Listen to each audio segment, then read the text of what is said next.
Assalamualaikum warahmatullahi wabarakatuh. Kami dari kelompok 4 akan memaparkan materi mengenai edukasi penggunaan obat antibiotik.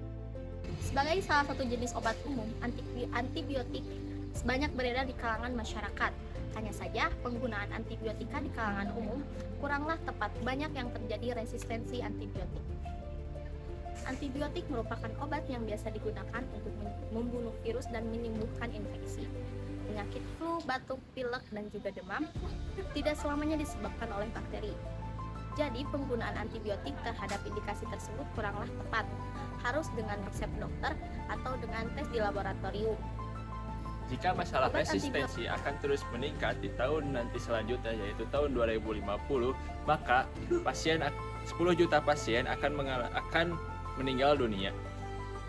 Resistensi obat dapat mengakibatkan atau dapat mempengaruhi biaya terhadap pengobatan kesehatan, yang dimana akan terus membengkak dan terus meningkat seiring waktunya itu. Oleh karena itu, perawatannya akan semakin meningkat dan semakin rumit, dan efek dari kematiannya pun semakin meningkat.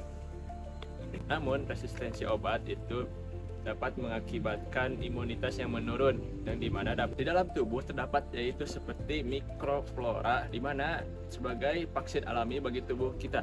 Kalau mikroflora semakin banyak, maka akan mengakibatkan efek oportunistik.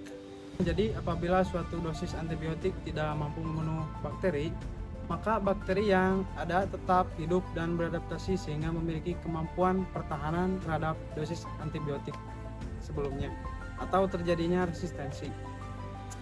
Bakteri ini bisa berpindah ke hospes lainnya. Apabila hospes yang terkena bakteri ini kurang perhatian terhadap higienitas diri, maka bakteri yang resisten akan masuk ke dalam hospes yang baru.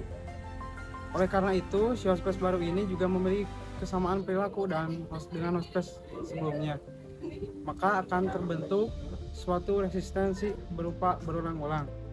Nah, tadi kan udah dijelasin ya bagaimana definisi dari antibiotik itu seperti apa, penyebabnya seperti apa oleh rekan-rekan saya. Nah, setelah ini saya akan menjelaskan bagaimana sih kita sebagai pasien itu menanggapi dengan bijak penggunaan antibiotik tersebut. Yang pertama, kita harus menggunakan antibiotik itu sesuai dengan resep dokter, dengan dosis dan waktu yang sesuai resep.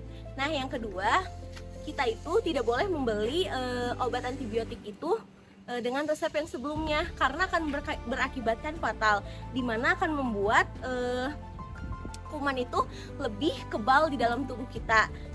Yang ketiga, pilek, batuk, dan diare itu tidak memerlukan obat antibiotik. Seharusnya cara pencegahan untuk ketiga penyakit tersebut, kita hanya membutuhkan banyaknya istirahat dan banyaknya minum. Nah, jika lebih dari 3 hari, kita harus periksa ke dokter. Nah, itu tiga cara penggunaan bijak dalam penggunaan antibiotik.